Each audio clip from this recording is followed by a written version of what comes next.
pergi memancing ikan di sungai dalam hutan. Cuci tangan sebelum makan agar sehat sepanjang zaman.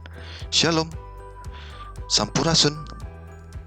Kita ketemu lagi dalam renungan malam hari Rabu tanggal 15 April 2020.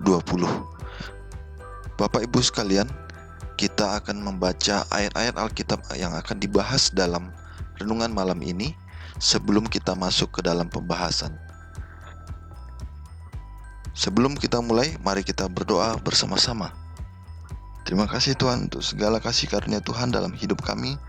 Terima kasih karena Engkau selalu memberikan kami perlindungan dalam aktivitas kami hari ini. Terima kasih Bapa, biarlah kami selalu menikmati segala karunia-Mu, berkat, penghiburan, pertolongan, dan bimbingan-Mu dalam hidup kami. Pimpinlah kami dalam belajar firman-Mu ini Tuhan, supaya kami menikmatinya, mengerti, dan melaksanakannya dalam kehidupan kami, agar kami lebih dekat kepadamu, muliakan Engkau, dan hidup dalam kasih-Mu. Dalam nama Yesus, Tuhan dan Penebus kami berdoa dan mengucap syukur selalu. Amin. Ayat-ayat Alkitab kita pada malam ini tertulis dalam salah satu yang pertama dari Matius 19 ayat 4-5. Jawab Yesus, "Tidakkah kamu baca bahwa Ia yang menciptakan manusia sejak semula menjadikan mereka laki-laki dan perempuan?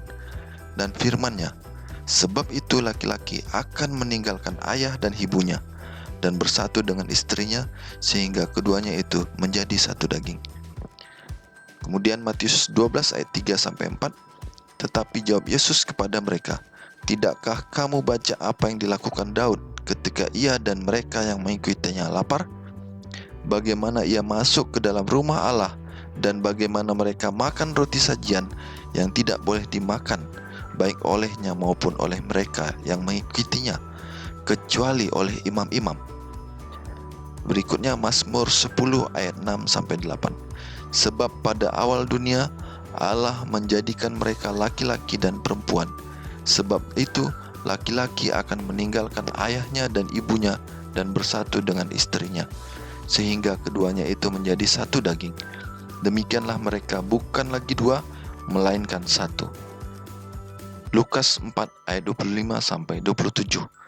Dan aku berkata kepadamu, dan kataku ini benar, pada zaman Elia terdapat banyak perempuan janda di Israel ketika langit tertutup selama 3 tahun dan 6 bulan, dan ketika bahaya kelaparan yang hebat menimpa seluruh negeri. Tetapi Elia diutus bukan kepada salah seorang dari mereka, melainkan kepada seorang perempuan janda di Sarfat, di tanah Sidon. Dan pada zaman Nabi Elisa, banyak orang kusta di Israel, dan tidak ada seorang pun dari mereka yang ditahirkan, selain daripada Naaman orang Syria itu. Ayat berikutnya Lukas 11 ayat 51. Mulai dari darah Habel sampai kepada darah Zakaria, yang telah dibunuh di antara mezbah dan rumah Allah. Bahkan aku berkata kepadamu, semuanya itu akan dituntut dari angkatan ini. Matius 24 ayat 38. Sebab sebagaimana mereka pada zaman sebelum air bah itu makan dan minum, kawin dan mengawinkan, sampai kepada hari Nuh masuk ke dalam bahtera. Berikutnya Kejadian 1 ayat 1-31. Pada mulanya Allah menciptakan langit dan bumi. Bumi belum berbentuk dan kosong, gelap gulita menutupi samudera raya, dan roh Allah melayang-layang di atas permukaan air. Berfirmanlah Allah, jadilah terang, lalu terang itu jadi. Allah melihat bahwa terang itu baik, lalu dipisahkannyalah terang itu dari gelap, dan Allah menamai terang itu siang, dan gelap itu malam. Jadilah petang dan jadilah pagi. Itulah hari pertama. Berfirmanlah Allah, jadilah cakrawala di tengah segala air untuk memisahkan air dari air. Maka Allah menjadikan cakrawala, dan Ia memisahkan air yang ada di bawah cakrawala itu dari air yang ada di atasnya. Dan jadilah demikian. Lalu Allah menamai cakrawala itu langit. Jadilah petang dan jadilah pagi. Itulah hari kedua. Berfirmanlah Allah, hendaklah segala air yang di bawah langit berkumpul pada satu tempat, sehingga kelihatan yang kering, dan jadilah demikian. Lalu Allah menamai yang kering itu darat, dan kumpulan air itu dinamainya laut. Allah melihat bahwa semuanya itu baik. Berfirmanlah Allah, hendaklah tanah menumbuhkan tunas-tunas muda, tumbuh-tumbuhan yang berbiji, segala jenis pohon buah-buahan yang menghasilkan buah yang berbiji, supaya ada tumbuh-tumbuhan di bumi, dan jadilah demikian. Tanah itu menumbuhkan tunas-tunas muda, segala jenis tumbuh-tumbuhan yang berbiji, dan segala jenis pohon-pohonan yang menghasilkan buah yang berbiji. Allah melihat bahwa semuanya itu baik. Jadilah petang dan jadilah pagi, itulah hari ketiga. Berfirmanlah Allah, jadilah benda-benda penerang pada cakrawala untuk memisahkan siang dari malam. Biarlah benda-benda penerang itu menjadi tanda yang menunjukkan masa-masa yang tetap dan hari-hari dan tahun-tahun. Dan sebagai penerang pada cakrawala, biarlah benda-benda itu menerangi bumi, dan jadilah demikian. Maka Allah menjadikan kedua benda penerang yang besar itu, yakni yang lebih besar untuk menguasai siang dan yang lebih kecil untuk menguasai malam, dan menjadikan juga bintang-bintang. Allah menaruh semuanya itu di cakrawala untuk menerangi bumi, dan untuk menguasai siang dan malam, dan untuk memisahkan terang dari gelap. Allah melihat bahwa semuanya itu baik. Jadilah petang dan jadilah pagi, itulah hari keempat.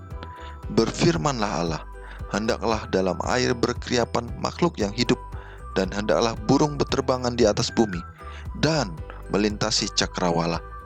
Maka Allah menciptakan binatang-binatang laut yang besar dan segala jenis makhluk hidup yang bergerak, yang berkeriapan dalam air, dan segala jenis burung yang bersayap. Allah melihat bahwa semuanya itu baik. Lalu Allah memberkati semuanya itu, firman-Nya, berkembang biaklah dan bertambah banyaklah, serta penuhilah air dalam laut, dan hendaklah burung-burung di bumi bertambah banyak. Jadilah petang dan jadilah pagi, itulah hari kelima. Berfirmanlah Allah, hendaklah bumi mengeluarkan segala jenis makhluk yang hidup, ternak dan binatang melata, dan segala jenis binatang liar, dan jadilah demikian. Allah menjadikan segala jenis binatang liar dan segala jenis ternak dan segala jenis binatang melata di muka bumi. Allah melihat bahwa semuanya itu baik. Berfirmanlah Allah, baiklah kita menjadikan manusia itu menurut gambar dan rupa kita, supaya mereka berkuasa atas ikan-ikan di laut dan burung-burung di udara, dan atas ternak, dan atas seluruh bumi, dan atas segala binatang melata yang merayap di bumi. Maka Allah menciptakan manusia itu menurut gambarnya, menurut gambar Allah diciptakannya dia, laki-laki dan perempuan diciptakannya mereka. Allah memberkati mereka, lalu Allah berfirman kepada mereka, beranak cuculah dan bertambah banyak, penuhilah bumi dan taklukkanlah itu, berkuasalah atas ikan-ikan di laut dan burung-burung di udara, dan atas segala binatang yang merayap di bumi. Berfirmanlah Allah, lihatlah aku memberikan kepadamu segala tumbuh-tumbuhan yang berbiji di seluruh bumi, dan segala pohon-pohonan yang buahnya berbiji, itulah akan menjadi makananmu. Tetapi kepada segala binatang di bumi, dan segala burung di udara, dan segala yang merayap di bumi yang bernyawa, kuberikan segala tumbuh-tumbuhan hijau menjadi makanannya. Dan jadilah demikian. Maka Allah melihat segala yang dijadikannya itu sungguh amat baik.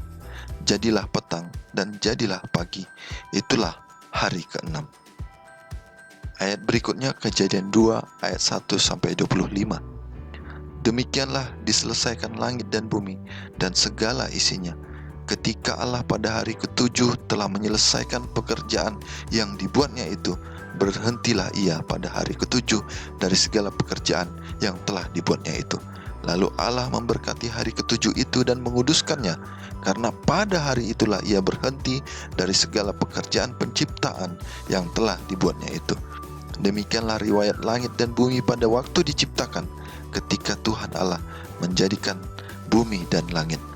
Belum ada semak apapun di bumi, belum timbul tumbuh-tumbuhan apapun di padang, sebab Tuhan Allah belum menurunkan hujan ke bumi, dan belum ada orang untuk mengusahakan tanah itu. Tetapi ada kabut naik ke atas dari bumi dan membasahi seluruh permukaan bumi itu. Ketika itulah Tuhan Allah membentuk manusia itu dari debu tanah dan menghembuskan nafas hidup ke dalam hidungnya. Demikianlah manusia itu menjadi makhluk yang hidup. Selanjutnya Tuhan Allah membuat taman di Eden. Di sebelah timur, disitulah ditempatkannya manusia yang dibentuknya itu. Lalu Tuhan Allah menumbuhkan berbagai-bagai pohon dari bumi yang menarik dan yang baik untuk dimakan buahnya, dan pohon kehidupan di tengah-tengah taman itu, serta pohon pengetahuan tentang yang baik dan yang jahat. Ada suatu sungai mengalir dari Eden untuk membasahi taman itu, dan dari situ sungai itu terbagi menjadi 4 cabang. Yang pertama namanya Pison, yakni yang mengalir mengelilingi seluruh tanah Hawila, tempat emas ada, dan emas dari negeri itu baik. Di sana ada damar bedolah dan batu krisopras. Nama sungai yang kedua ialah Gihon, yakni yang mengalir mengelilingi seluruh tanah Kus.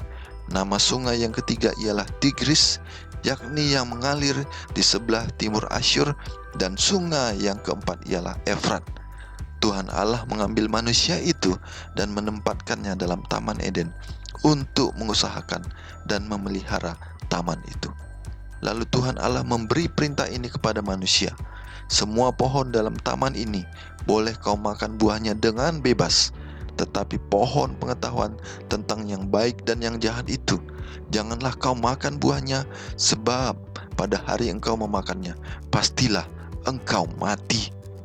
Tuhan Allah berfirman, tidak baik kalau manusia itu seorang diri saja.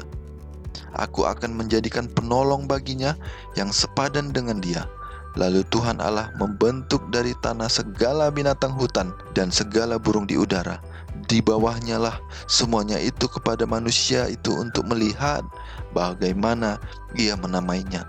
Dan seperti nama yang diberikan manusia itu kepada tiap-tiap makhluk yang hidup, demikianlah nanti nama makhluk itu. Manusia itu memberi nama kepada segala ternak, kepada burung-burung di udara, dan kepada segala binatang hutan. Tetapi baginya sendiri ia tidak menjumpai penolong yang sepadan dengan dia.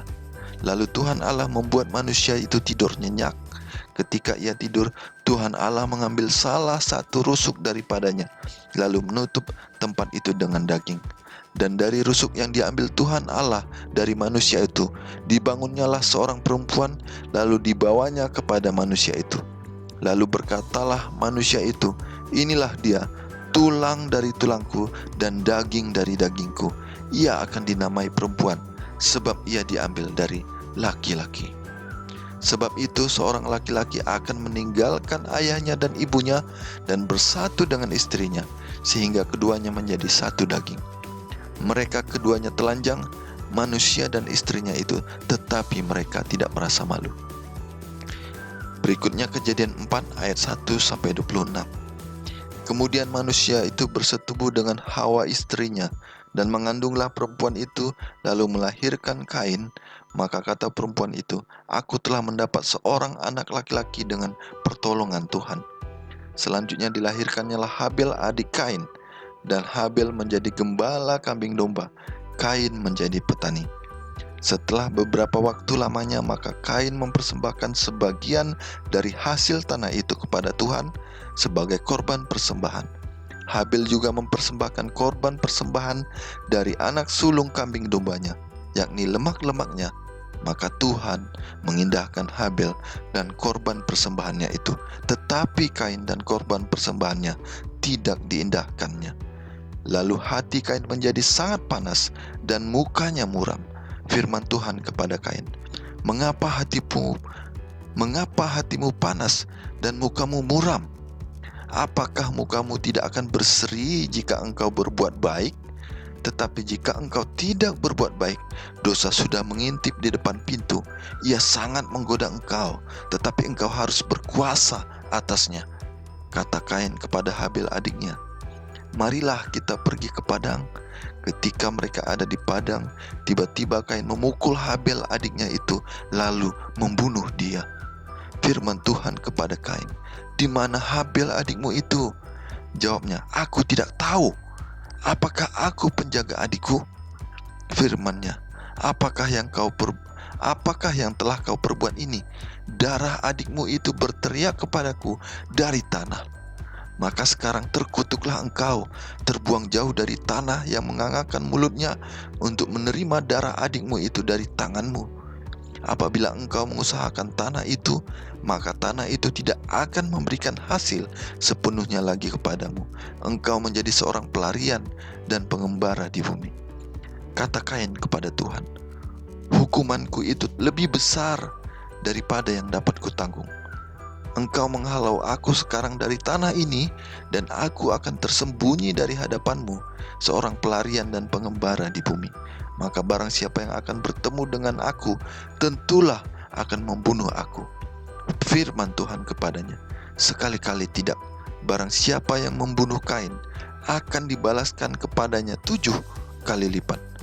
Kemudian Tuhan menaruh tanda pada Kain, supaya ia jangan dibunuh oleh barang siapapun yang bertemu dengan dia. Lalu Kain pergi dari hadapan Tuhan, dan ia menetap di tanah Nod di sebelah timur Eden. Kain bersetubuh dengan istrinya dan mengandunglah perempuan itu, lalu melahirkan Henok. Kemudian Kain mendirikan suatu kota, dan dinamainya kota itu Henok menurut nama anaknya. Bagi Henok lahirlah Irad, dan Irad itu memperanakkan Mehujael, dan Mehujael memperanakkan Metusael, dan Metusael memperanakkan Lamek. Lamek mengambil istri 2 orang, yang satu namanya Ada, yang lain Zila. Ada itu melahirkan Yabal. Dialah yang menjadi bapa orang yang diam dalam kemah dan memelihara ternak. Nama adiknya ialah Yubal. Dialah yang menjadi bapa semua orang yang memainkan kecapi dan suling. Zila juga melahirkan anak, yakni Tubal Kain, bapa semua tukang tembaga dan tukang besi. Anak perempuan Tubal Kain ialah Naamah. Berkatalah Lamek kepada kedua istrinya itu, "Ada dan Zila, dengarkanlah suaraku, hai istri-istri Lamek. Pasanglah telingamu kepada perkataanku ini. Aku telah membunuh seorang laki-laki karena ia melukai aku, membunuh seorang muda karena ia memukul aku sampai bengkak. Sebab jika Kain harus dibalaskan 7 kali lipat, maka Lamek 77 kali lipat." Adam bersetubuh pula dengan istrinya, lalu perempuan itu melahirkan seorang anak laki-laki dan menamainya Set. Sebab katanya, "Allah telah mengaruniakan kepadaku anak yang lain sebagai ganti Habel, sebab Kain telah membunuhnya." Lahirlah seorang anak laki-laki bagi Set juga, dan anak itu dinamainya Enos. Waktu itulah orang mulai memanggil nama Tuhan. Berikutnya Matius 5 ayat 12. "Bersukacita dan bergembiralah, karena upahmu besar di surga, sebab demikian juga telah dianiaya nabi-nabi yang sebelum kamu." Matius 13 ayat 57. Lalu mereka kecewa dan menolak dia. Maka Yesus berkata kepada mereka, "Seorang nabi dihormati di mana-mana, tetapi kecuali di tempat asalnya sendiri dan di rumahnya." Matius 23 ayat 34 sampai 36. "Sebab itu, lihatlah, aku mengutus kepadamu nabi-nabi, orang-orang bijaksana dan ahli-ahli Taurat. Separuh di antara mereka akan kamu bunuh dan kamu salibkan. Yang lain akan kamu sesah di rumah-rumah ibadatmu, dan kamu aniaya dari kota ke kota, supaya kamu menanggung akibat penumpahan darah orang yang tidak bersalah, mulai dari Habel orang benar itu sampai kepada Zakaria anak Berekia yang kamu bunuh di antara tempat kudus dan mezbah. Aku berkata kepadamu, sesungguhnya semuanya ini akan ditanggung angkatan ini." Markus 6 ayat 4.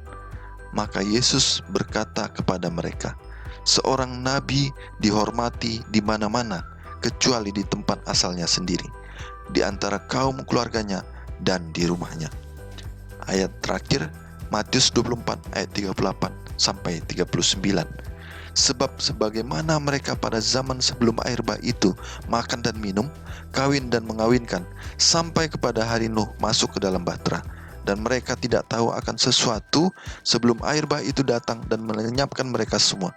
Demikian pula lah halnya kelak pada kedatangan Anak Manusia. Demikian ayat-ayat firman Tuhan yang kita akan bahas dalam pelajaran malam ini, hari Rabu tanggal 15 April 2020, dengan judul Yesus dan Asal Mula serta Sejarah Alkitab. Saudaraku, Yesus mengajarkan bahwa Alkitab adalah firman Allah, dan dalam arti bahwa apa yang dikatakannya sama dengan apa yang dikatakan Allah. Asal usulnya berasal dari Allah, dan karena itu mengandung wewenang tertinggi dalam setiap aspek kehidupan. Melalui Alkitab, Allah bekerja dalam sejarah untuk menyatakan kehendaknya kepada manusia.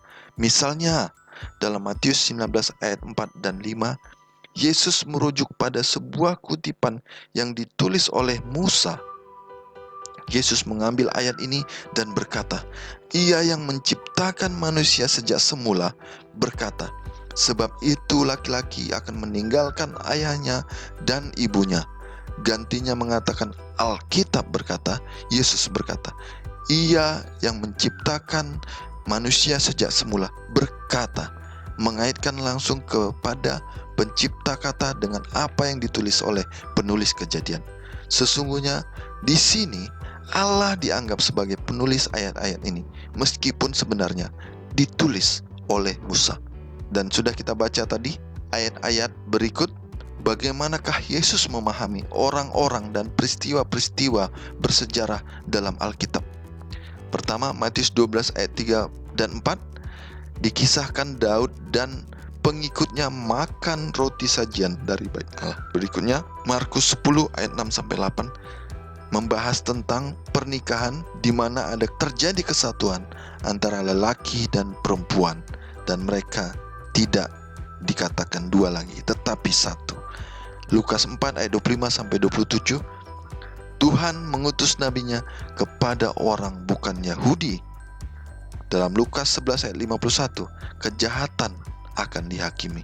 Dan Matius 24 ayat 38, aktivitas manusia dilakukan rutin seperti biasanya sampai terjadi air bah.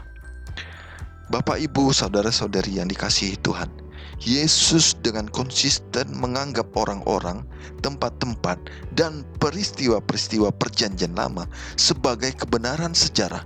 Yesus menunjuk kepada Kejadian 1 dan 2, Habel dalam Kejadian 4, Daud memakan roti sajian, dan Elisa di antara tokoh-tokoh sejarah lainnya. Dia berulang kali berbicara tentang penderitaan para nabi zaman dahulu. Baca Matius 5 ayat 12, 13 ayat 57, 23 ayat 34 sampai 36, dan Markus 6 ayat 4. Dalam sebuah pekabaran amaran, Yesus juga menggambarkan zaman Nuh. Mereka makan dan minum, kawin dan mengawinkan, sampai kepada hari Nuh masuk ke dalam bahtera, dan mereka tidak tahu hingga air bah itu datang dan melenyapkan mereka semua. Demikian pula lah halnya kelak pada kedatangan Anak Manusia. Matius 24 ayat 38 dan 39 versi New King James Version. Ada petunjuk yang jelas bahwa Yesus menunjuk tindakan penghakiman Allah yang besar ini sebagai peristiwa sejarah. Oleh karena Yesus sendiri menyebut orang-orang bersejarah ini sebagai hal yang nyata, apakah yang dikatakannya mengenai kuasa penipuan iblis pada zaman sekarang yang banyak orang bahkan yang mengaku sebagai orang Kristen sering menyangkal keberadaannya? Saudaraku yang dikasihi Tuhan, Alkitab adalah sebuah buku.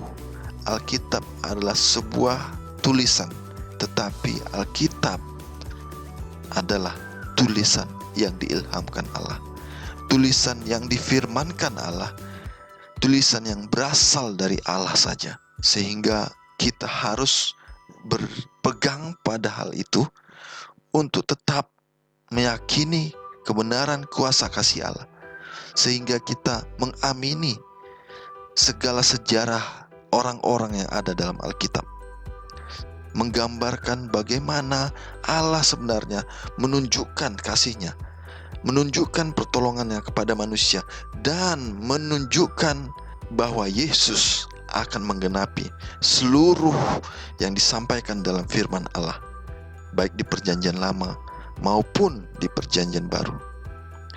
Mengapa kita ragu tentang keberadaan orang-orang yang ada di dalam Alkitab? Mengapa kita ragu akan bagaimana iblis berusaha menjatuhkan manusia, merusak kehidupan manusia, dan membawa manusia semakin sesat dan menyangkal Tuhan Allah kita, Yesus Kristus? Kita harus paham itu supaya kita tetap berdiri pada koridor yang tepat, yaitu memuliakan Tuhan dan mengikuti perintah dalam firman-Nya. Mengapakah kita seharusnya tidak boleh jatuh ke dalam perangkap yang sama seperti orang-orang itu yang tidak mengakui akan sejarah dalam Alkitab, akan orang-orang yang dikisahkan dalam Alkitab, akan bagaimana iblis berusaha menjatuhkan, menghancurkan kehidupan manusia? Kita harus tetap berpegang pada prinsip yang sama. Jangan sampai kita jatuh ke dalam pendapat yang sama dengan orang-orang yang merasa dirinya pintar, merasa menguasai firman Allah, merasa mengerti firman Tuhan, dan merasa bisa memberikan penjelasan yang jelas dan dapat dimengerti oleh manusia. Kita harus tetap berpegang pada firman Tuhan, Alkitab, firman Allah yang tertulis. Demikian renungan malam kita pada malam ini. Kiranya Tuhan dimuliakan. Kita sama-sama berdoa. Terima kasih Tuhan atas firman-Mu. Biarlah dengan firman ini kami dikuatkan dan diingatkan bahwa tanpa kami berpegang berdasarkan firman Allah saja, firman Allah yang tertulis, kami akan goyah dan akan hancur Tuhan dengan banyak pemandangan, banyak pandangan-pandangan manusia yang tidak benar, yang menyesatkan, yang diarahkan oleh iblis. Biarlah Tuhan kami tetap datang kepadamu, percaya segala perintah-Mu, percaya firman-Mu, baik di perjanjian lama maupun di perjanjian baru, yang mana semua ini menggambarkan dan dipenuhi oleh Yesus sebagai juru selamat kami, Allah kami yang hidup. Terima kasih Tuhan, jadilah kehendak-Mu dalam hidup kami, menuntun kami dalam segenap langkah, pemikiran, perkataan, dan perbuatan kami. Di dalam nama Yesus Tuhan dan penebus kami berdoa dan mengucap syukur selalu. Amin. Api menyala karena disulut, asap membubung sampai ke langit.